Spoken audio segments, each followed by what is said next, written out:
Josh, why are financial advisors still so focused on private market assets and alternatives when market indexes around the world continue to hit new records? Well, over 85% of US companies with over $100 million of revenue are privately held. So not having private markets exposure limits your diversification across those companies.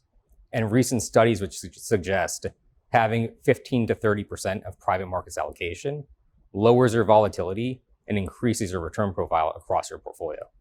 So how are investors right now, on the whole, investing in private market assets? And then we'll talk about how you plan to change that in the future. Sure. So financial advisors and their underlying clients have more access points today than ever before into private markets. Now, the unfortunate part of that is that most of these are a combination of placement agents where the asset manager is paying to access the client, and technology companies that have vast amounts of assets that you have to sort through.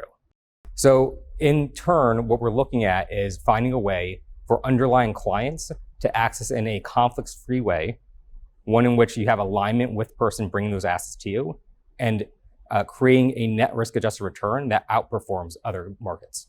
And we're seeing the rise of evergreen funds or semi-liquid investment vehicles. Are these the type that you prefer and you think are really going to take the baton going forward? We're highly cautious of evergreen and semi-liquid vehicles. While we believe that there is a place for these in a portfolio in certain cases, we believe having just semi-liquid vehicles to have easier access points, quote unquote, but higher fees and less return profile means that there's other alternatives for qualified purchasers who have access to various different drawdown vehicles. Okay, so what's your alternative to those type of funds for alternatives for an investor? It really depends on the investor themselves and what they're looking for. Is liquidity a concern? Do they need liquidity today, or the perceived liquidity versus having something that pays higher returns and some kind of drawdown structure? Are there investor qualification concerns? Is someone a qualified purchaser versus an accredited investor? And at the end of the day, what is your own risk basis? What are you looking for out of private markets? Can you drill down a little bit and talk a bit more about PeakAlts and how you help financial advisors make sure that their clients are in the right investment vehicle? Yeah, so we are an investment firm solely focused on private markets. We invest across equities, credit, real assets, what we define as esoterics and co-investments. We minimize conflicts across our investment process. We don't accept any money from asset managers.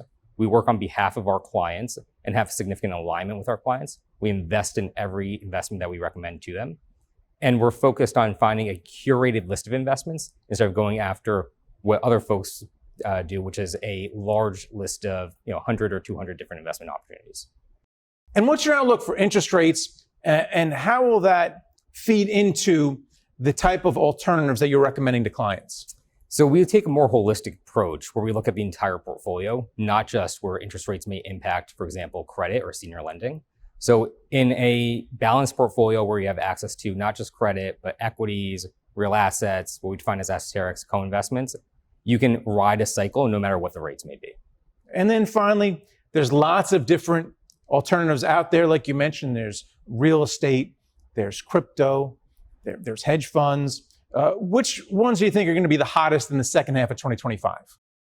I can give you our current areas of focus. We're looking at a couple buyout firms that we believe will be high-performing investments, and then through our own structuring, we'll achieve greater net risk-adjusted returns. We're looking at sports fund investment. We're looking at opportunistic credit, and we're looking at secondaries funds to eliminate the J curve and increase diversification for our clients. All right, well, thanks a lot for coming on and talking about it. Thanks, Greg.